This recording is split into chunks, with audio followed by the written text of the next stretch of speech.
Syria में तख्ता पलट हो गया है। विद्रोही समूह हयात तहरीर अल शाम यानी HTS ने सीरिया में सरकार को सत्ता से बेदखल कर दिया है। इस वजह से सीरियाई राष्ट्रपति बशर अल असद जान बचाने के लिए रूस भाग गए हैं। सीरिया में अब HTS का राज चलेगा। इसके तहत मोहम्मद अल बशीर को देश का अंतरिम PM नियुक्त कर दिया गया है। इस तख्ता पलट से सीरिया की जनता भी खुश नजर आ रही है। हालांकि इन तमाम हालात के बीच इजराइल की सेना सीरिया में ताबड़तोड़ हवाई हमले कर रही है। पिछले कुछ दिनों में इजराइल ने सीरिया के सैन्य ठिकानों पर सैकड़ों हवाई हमले किए हैं। उसने गोलान हाइट्स इलाके पर असैन्यीकृत यानी डीमिलिटराइज्ड बफर जोन में भी अपने सैनिक तैनात कर दिए हैं। इसकी वजह से इजरायली कंट्रोल में आने वाले सीरियाई इलाके में इजाफा हो गया है। इजराइल का कहना है कि वो अपने नागरिकों की सुरक्षा सुनिश्चित करने के लिए ये कदम उठा रहा है, लेकिन दूसरी तरफ ये माना जा रहा है कि इजराइल अपने पुराने दुश्मन को कमजोर करने की कोशिश कर रहा है। इजरायली सेना ने पिछले 2 दिन में सीरिया में 250 ठिकानों को निशाना बनाया है। अब आपको ये बताते हैं कि इजराइल ये हमले कैसे कर रहा है। ब्रिटेन में मौजूद Syrian observatory for human rights यानी SOHR का कहना है कि उसने बीते रविवार को असद शासन के खत्म होने के बाद से सीरिया में इजरायली रक्षा बलों यानी IDF के 310 से ज्यादा हमले दर्ज किए हैं। इन हमलों के निशाने पर उत्तर में अलेप्पो से लेकर दक्षिण में दमिश्क तक सीरियाई सेना के कई अहम ठिकाने हैं। इनमें हथियारों के गोदाम, गोला बारूद डिपो, हवाई अड्डे, नौसैनिक अड्डे और रिसर्च सेंटर शामिल हैं। विशेषज्ञ कहते हैं कि सीरियाई सेना की सभी क्षमताओं को नष्ट करना सीरिया के अधिकारों का उल्लंघन है। तो वहीं इजराइल का कहना है कि वो ये कार्रवाई हथियारों को चरमपंथियों के हाथों में जाने से रोकने के लिए कर रहा है। रासायनिक हथियारों को लेकर भी इजराइल ने चिंता जाहिर की है। इजराइल इस बात को लेकर चिंतित है कि बशर अल असद के कथित रासायनिक हथियारों के शस्त्रागार किस समूह के कब्जे में जाएंगे। अभी ठीक तरह से इसकी जानकारी नहीं है कि सीरिया के पास ऐसे हथियार कहां हैं और कितने हैं, लेकिन ऐसा माना जाता है कि पूर्व राष्ट्रपति बशर अल असद ने ऐसे हथियारों का जखीरा तैयार करके रखा हुआ था। सोमवार को संयुक्त राष्ट्र के रासायनिक हथियारों के ऑब्जर्वर ने सीरिया में अधिकारियों को ये सुनिश्चित करने के लिए कहा है कि उनके पास जो भी ऐसे हथियार हैं उन्हें सेफ रखें। इस दौरान खबर है कि इजराइल अपने हवाई हमलों में सीरिया की रासायनिक हथियार क्षमताओं को निशाना बना रहा है और सैन्य ताकत को ध्वस्त कर रहा है। माना जाता है कि बशर अल असद के प्रति वफादार सेना ने 2013 में सीरिया की राजधानी दमिश्क के एक उपनगर घोउटा पर हमले में सरीन गैस का इस्तेमाल किया था। उस हमले में 1000 से ज्यादा लोग मारे गए थे। असद पर हाल में भी सरीन और क्लोरीन गैस जैसे रासायनिक हथियारों के इस्तेमाल का आरोप लगा था।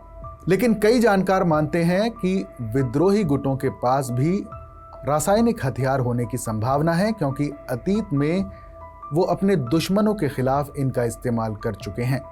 इजराइल के साथ संघर्ष की हालत में कुछ ताकत दिखाने के लिए बशर अल असद के पास ये हथियार थे, लेकिन वो कभी भी इनका पहले इस्तेमाल नहीं करना चाहते थे। अब सीरिया में अलग सरकार है, वहाँ जो भी रासायनिक हथियार हैं इजराइल उन्हें नष्ट करना चाहता है। अब बात करते हैं सीरियाई इलाके गोलान हाइट्स में इजराइल क्या कर रहा है। इजरायली प्रधानमंत्री बेंजामिन नेतन्याहू ने ऐलान किया है कि उनके सैनिकों ने गोलान हाइट्स पर बफर जोन को अपने कब्जे में ले लिया है। गोलान हाइट्स सीरिया का इलाका है जिस पर इजराइल ने कब्जा किया हुआ है। नेतन्याहू ने कहा है कि ये उनका अस्थायी रक्षात्मक कदम है। इजराइल ने कहा है कि वो सीरिया की तरफ से होने वाले हमास के 7 अक्टूबर के हमले जैसी किसी भी घटना को रोकना चाहता है, लेकिन असल में वो सरहद के आगे बढ़कर अपनी स्थिति को मजबूत करना चाहता है। तमाम अरब देशों ने बफर जोन पर इजरायली कब्जे की निंदा की है और इसे 1974 के समझौते का घोर उल्लंघन बताया है। सीरिया से आ रही खबरों में दावा किया गया है कि इजरायली सेना बफर जोन से कहीं आगे निकल चुकी है और राजधानी दमिश्क से 25 किलोमीटर की दूरी पर पहुंच चुकी है। हालांकि इजरायली सैन्य सूत्रों ने इसका खंडन किया है।